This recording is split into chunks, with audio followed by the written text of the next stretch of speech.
Assalamualaikum warahmatullahi wabarakatuh. Perkenalkan, nama saya Devita Nur Anggraini dari Prodi Akuntansi Angkatan 2022.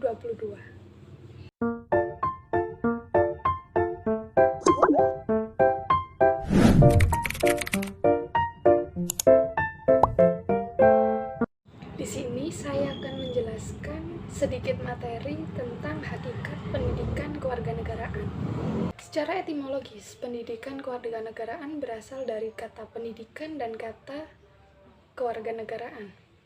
Pendidikan berarti usaha sadar dan terencana untuk mewujudkan suasana belajar dan proses pembelajaran agar peserta didik secara aktif mengembangkan potensi dirinya. Sedangkan kewarganegaraan adalah segala hal ihwal yang berhubungan dengan warga negara.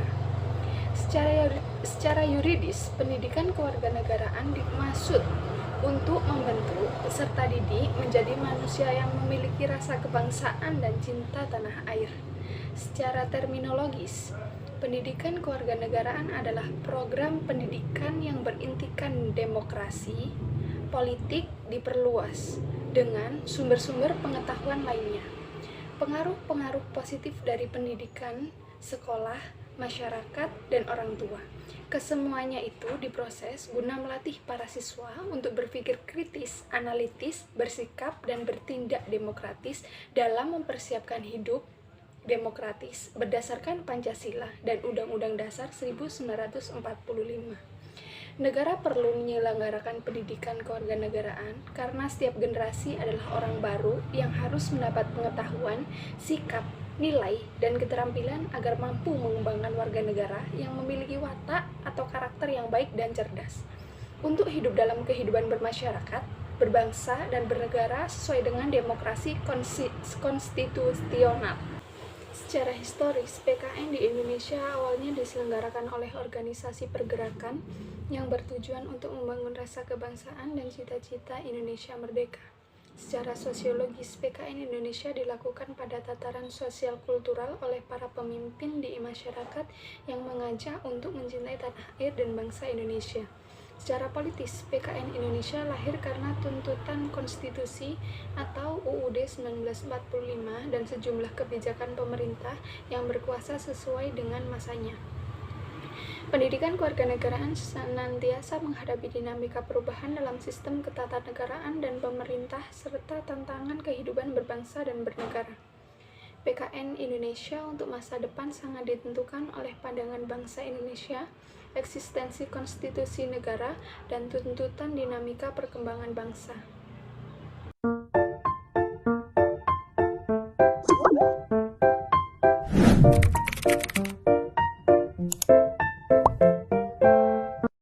Materi berikutnya tentang integrasi nasional.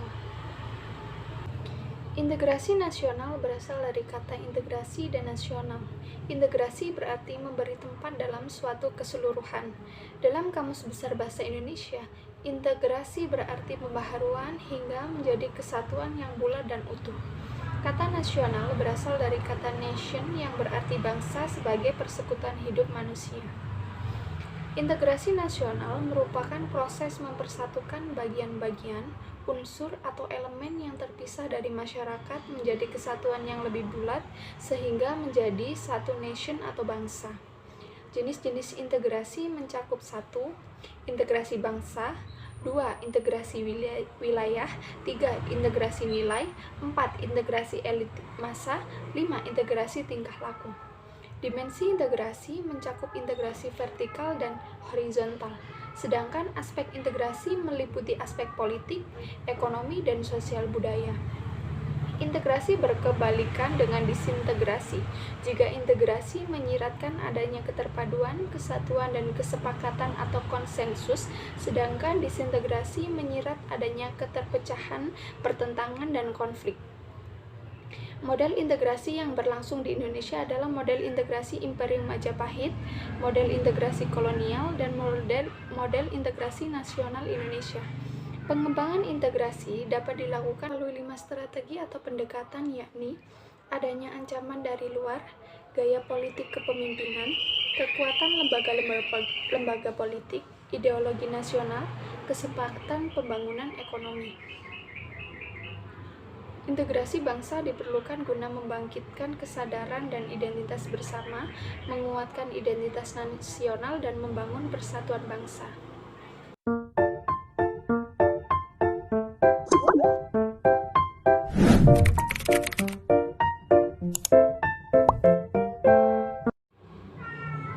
Dalam arti sempit, konstitusi merupakan suatu dokumen atau seperangkat dokumen yang berisi aturan-aturan dasar untuk menyelenggarakan negara. Sedangkan dalam arti luas, konstitusi merupakan peraturan baik tertulis maupun tidak tertulis yang menentukan bagaimana lembaga negara dibentuk dan dijalankan. Konstitusi diperlukan untuk membatasi kekuasaan pemerintah atau penguasa negara, membagi kekuasaan negara, dan memberi jaminan hak asasi manusia bagi warga negara. Konstitusi mempunyai materi muatan tentang organisasi negara, hak asasi manusia, prosedur mengubah undang-undang dasar. Kadang-kadang berisi larangan untuk mengubah sifat tertentu dari undang-undang dasar, cita-cita rakyat, dan asas-asas ideologi negara.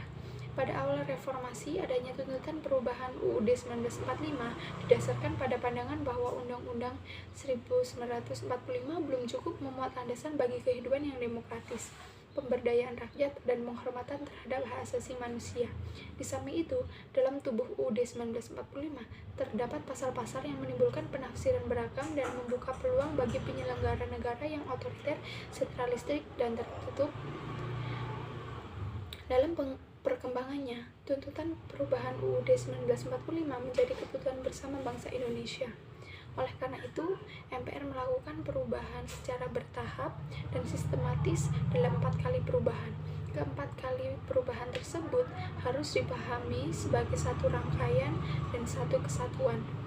Dasar pemikiran perubahan UUD 1945 adalah kekuasaan tertinggi di tangan MPR, kekuasaan yang sangat besar pada presiden, pasal-pasal yang terlalu luas sehingga dapat menimbulkan multitafsir, kewenangan pada presiden untuk mengatur hal-hal penting dengan undang-undang, dan rumusan UUD 1945 tentang semangat penyelenggaraan negara belum cukup didukung ketentuan konstitusi yang sesuai dengan tuntutan reformasi. Awal proses perubahan Undang-Undang 1945 adalah pencabutan ketetapan MPR RI nomor 4/MPR/1983 tentang referendum pembatasan masa jabatan presiden dan wakil presiden Republik Indonesia, dan ketetapan MPR mengenai hak asasi manusia mengawali perubahan Undang-Undang 1945. Dari proses perubahan UUD 1945 dapat diketahui hal-hal sebagai berikut. Perubahan UUD 1945 dilakukan oleh MPR dalam satu kesatuan perubahan yang dilaksanakan dalam 4 tahap, yakni pada Sidang Umum MPR 1999, Sidang Tahunan MPR 2000, dan 2001-2002. Hal itu terjadi karena materi perubahan Undang-Undang Dasar 1945 yang telah disusun secara sistematis dan lengkap pada masa sidang MPR tahun 1999 sampai 2000 tidak seluruhnya dapat dibahas dan diambil keputusan.